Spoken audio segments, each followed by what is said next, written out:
तो और मनुष्य अनेक प्रकार की कथाएं बनाते रहते हैं, बनाते ही रहते हैं, बनाते ही रहते हैं, ढेर की ढेर कथा।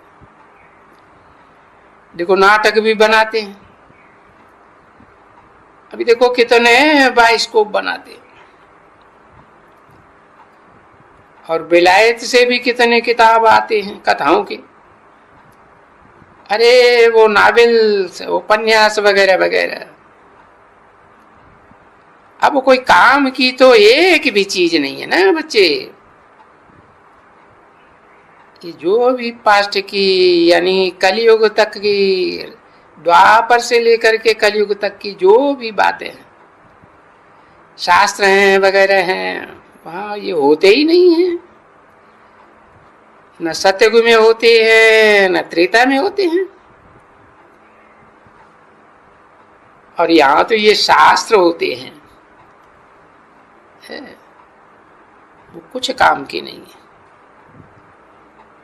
कोई फायदा नहीं। अभी बाप आकर के तुमको सुप्रीम सोल ऐसा ज्ञान सुनाते हैं, जो भक्ति मार्ग की सारी कथाएं पूरी हो जाती हैं और सब बातें पूरी हो जाती हैं। तुम ज्ञान सुनते हो,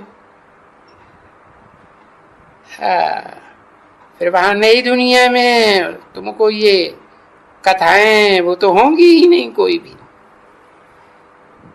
ये कोई शास्त्र भी नहीं होते हैं। तो ये जैसे कि ड्रामा में ये सभी बनाए बनाए हैं, शास्त्र भी बैठ करके बनाते हैं, बनाया जाता है। जैसे बुद्धि वो आसुरी मत होती है ना, तो उस आसुरी मत से ये सब भक्ति मार्ग की चीजें निकलती रहती, अंधश्रद्धा युक्त, ये सभी शास्त्रों में डालते हैं। इनसे ही फिर राय देते रहते हैं सभी कि भाई शास्त्रों में क्या कहते हैं, तीर्थ यात्राएं करो, ऐसा करो, वैसा करना चाहिए, ये करना चाहिए। अनेक प्रकार की विधियां बताते हैं वगैरह वगैरह। और वो सारी विधियां शास्त्रों में लिखी हुई है। भाई गायत्री की गीता कैसे पढ़नी चाहिए, क्या करना चाहिए, वो सभी शास्त्र हैं। यहाँ आकर के बाप मत देते हैं पुरुषोत्तम संगम युग में, तो तुम बोलो ये शास्त्रों की बात छोड़ दो। अभी ये अंधश्रद्धा की भक्ति अभी पूरी हुई, खलास। अभी तो इसका नाम भी नहीं लेना चाहिए। तो जो गाया हुआ है ना, बच्चों को कहते हैं कोई भी भक्ति का नाम नहीं लिखो, ये भक्ति मार्ग की बात है। हियर नो इविल, समझा ना, see no evil, talk no evil. See माना क्या, बोला इनको भी क्या देखेगा अभी, इसको जाए करके तुम क्या दर्शन करेंगे मूर्तियों के, जड़ मूर्तियों के, है? तो इनको देखने की भी कोई दरकार नहीं। जब बाप प्रैक्टिकल में चैतन्य मूर्ति में आता है तो जड़ मूर्तियों की क्या दरकार है। 14 अप्रैल 1968 की प्रातः क्लास का चौथा पेज, दूसरी लाइन।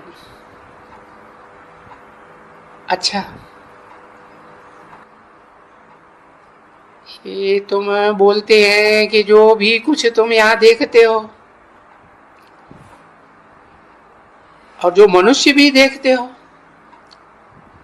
वो सारे के सारे ईविल, क्योंकि ये है ही रावण राज्य, यथा राजा तथा प्रजा। ये बंदर गुरुर गुरुर करेंगे, फलाना करेंगे। अरे ये तो कांटों का जंगल है ना एकदम। तो इसको भी, इस जंगल को भी वास्तव में देखते हुए नहीं देखो।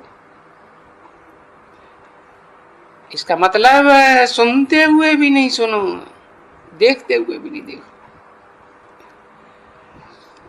तो बराबर देखते हुए हम फिर भी तो बाप बैठ करके जो समझाते हैं वो ही हम अपनी बुद्धि में लाते हैं और ये समझ जाते हैं कि बरोबर हम संगम युगी कितने ऊंचे हैं।